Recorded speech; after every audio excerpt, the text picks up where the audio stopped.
Bowman here from BWOne.com. It's time to give you my review of the DROID 3 by Motorola. Let's jump right in. Let's do a hardware tour. We're going to actually do a hardware tour with the original DROID 1 so you can see the differences. Many of you that still have the DROID 1, you're probably due for an upgrade now, and if you're going to stay in the DROID family, the DROID 3 will probably be the one that you're going to be looking at.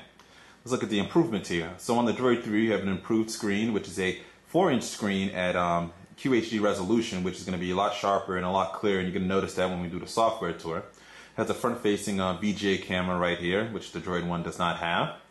Right here on the bottom, you can see that the touch-sensitive menu buttons are different, as you have it in the order of menu, home, back, and search, and this is switched around from search, menu, home, and back, menu, home, and search rather. They both still have the little chin that the droids are famous for. Flip here to the side. You see the volume buttons in pretty much in the same position, but they got a little divot so you can tell the difference between up and down a little bit better. On the back we have the cameras and the soft touch finish here. The speaker is actually a lot bigger on the DROID 1 versus the DROID 3, which is just a speaker here. And the speaker quality is okay. It doesn't get as loud as you would like it to, and people say they can definitely tell I'm on a cell phone. I sound a little bit distant, even if I'm right next to the phone when speaking on the speakerphone. The camera, you go from 5 megapixels to 8 megapixels with 1080p video recording here on the DROID 3. And I wasn't impressed with the picture quality as much, the stills, but the video quality actually is pretty good. Check out our camera test and you'll see that the video quality is actually pretty good, and it's really good indoors, believe it or not. I was actually really impressed with that. Be sure to check our full review. You can see some of the test camera shots that we took as well too, so you can see how the stills look. Like I said, I wasn't totally impressed with those, even at 8 megapixels. There was sort of a bluish tint and some soft colors with it. Had to be in really perfect lighting to get it well. But the video quality I was actually impressed with, and it's definitely good. But it's an overall improvement over the original DROID here. The soft finish here on the back is fully here versus only really in the center here on the DROID 1. And you have that battery door that's famous for slipping off very easily. And here, the battery door doesn't slip off easy at all. It's actually a little bit more difficult to take off. So we snap it off there, and you reveal the battery. You reveal the micro SD card slot. This comes with 16 gigabytes of built-in storage already. And the SIM card, this is a 3G global phone. This wasn't 3G, the 3G fully global phone. The DROID 2 was a 3G global phone, though. I'm going to snap this back on, which is always been a little bit of a pain to do. Snaps back on just like that. Here on the side, you will notice they dropped the micro USB port down here at the bottom, and it included an HDMI out for 1080p video out to your TV, but they don't include the cable. Of course, they never do. And here at the top, you can see they have the power button, and the power button is still a little bit difficult to press down. You really have to press it down to get it to turn on and turn off and such and lock your screen. And they have the 3.5mm headphone jack right here on the side. There's no dedicated camera button, which is pretty disappointing. I really wish they had that on there. So you really want that quick access to your camera, and they've gone away from that. And I've noticed on a lot of phones, a lot of new phones coming out have gone away from that. I really wish they would bring that feature back. Slide up here, you can reveal the keyboards, and this is by far one of the greatest improvements. The nice 5-row QWERTY keyboard here on the DROID 3 is wonderful to use. I really like using it. It has a nice tactile feel. When you press the buttons down, you definitely get that nice feedback. Has a nice backlight to it. Dedicated number row. The directional buttons right here at the bottom are useful. Everything just works really well with this keyboard. It's really, really nice to type on this keyboard. This is the DROID 1's original keyboard, and this actually is a revision, as these are bubbled up. I actually had one before it, which were all flat, and it was still difficult to use. So you can see right there the keyboard differences, and the keyboard's just so much better in the DROID 3. And internally, you have a 1 GHz processor, which is an upgrade from both the 550 600 GHz processor inside of here. And this was stock Android. This is going to have the Motorola user experience, which we're going to take a look at now as we finish the comparison there between the DROID 1 and the DROID 3. So let's zoom in. We'll take a quick look here at the software. And it is running Android 2.3, latest version is Gingerbread. And we'll unlock the screen here, and it's using the Motorola user experience. It used to be called Blur, but I think they're just calling it user experience now. And you can see here it's actually fast responsive, and you see like the nice little cool 3D effects as you kind of slide between the 5 different home screens that it gives you, and there's no lag even with this live wallpaper going on right here in the background. And there's some cool widgets that they've added to it, like this cool favorites widget. When you slide it down, has a nice little effect. You can slide it back up, swipe up. You get your desktop menu here, so you can choose which one you want to go to, and that's pretty easy. Show you the notification bar here at the top, and if you hit the little negative sign, little stop sign, then you can eliminate that particular notification while still keeping the others there, which is pretty cool. Don't have any like play controls or any controls for your sort of your connections and stuff. Those are actually controlled by widgets, which you can add onto the desktop there. But you see there they have one for Bluetooth that they automatically put on.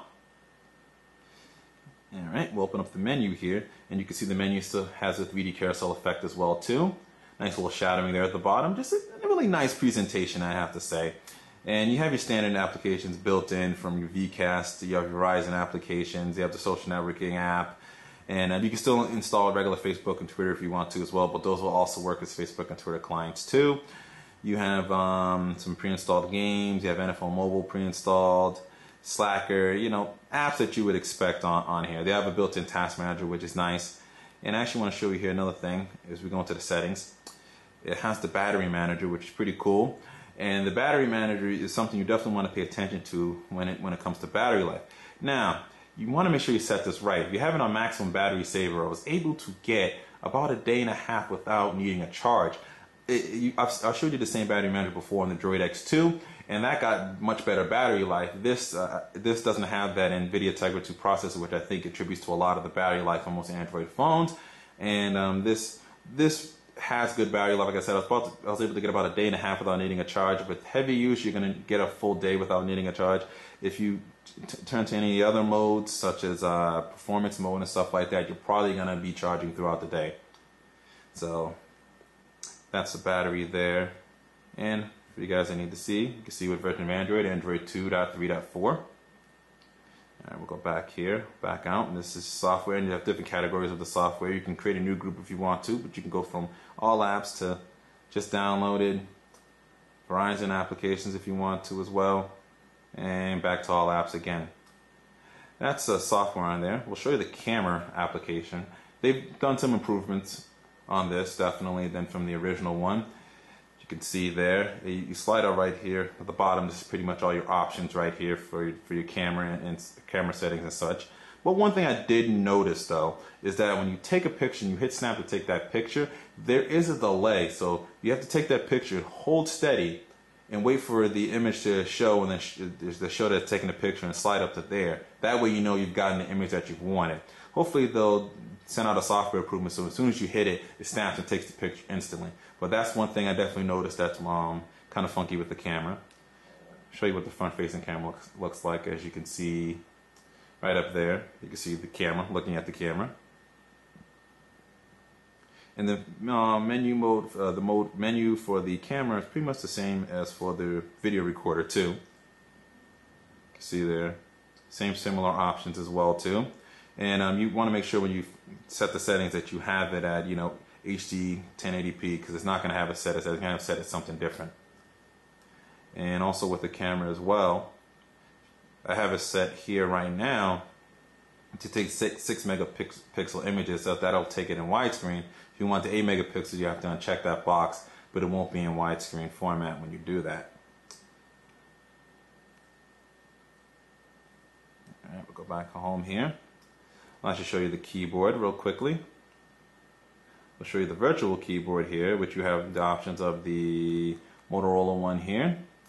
We'll just type a random message. Or you can actually use another one. They do have the swipe keyboard as well too. So pop that up. I don't really use swipe very well, so swipe around, you can swipe that if you want to use a virtual keyboard, but obviously this is all about the big keyboard, which is right here, so you can see. It takes a little bit getting used to, especially if you came from the original Droid.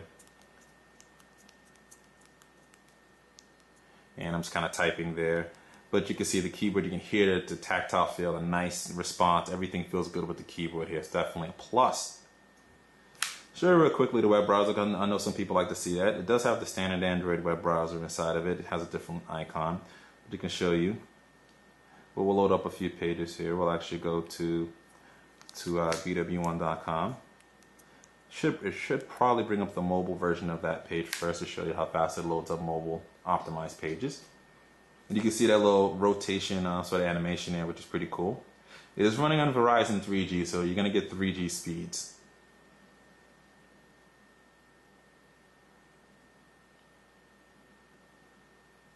To load up here. Yeah, there we go. So loads up the site there. Let's see if I can get it to switch over to the regular, just the regular theme there, the full website. Nope, didn't want to do that there. We'll head over to, we'll head over to another site. We'll head over to Board at Work. My friend's over there with 2 O's. As soon as I spell it right. There we go. Still getting used to that keyboard here. It's just a little bit different.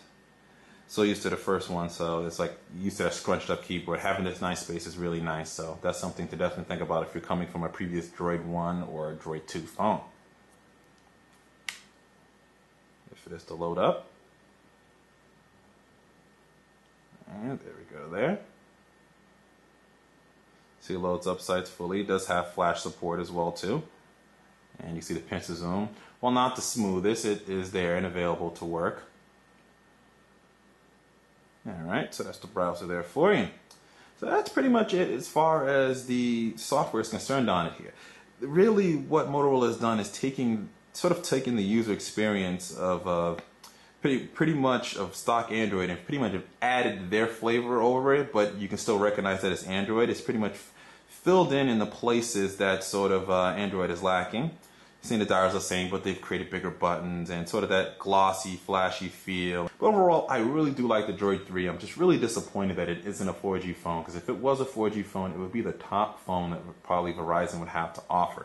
So this is Bowman here from BWOne.com, giving you my review of the DROID 3 by Motorola, reminding you, subscribe to our YouTube page, follow us on Twitter, become a fan of our Facebook fan page, and hit up our main site at BWOne.com. The link to this review and all of that will be in the description. And always remember to live your tech world in high definition.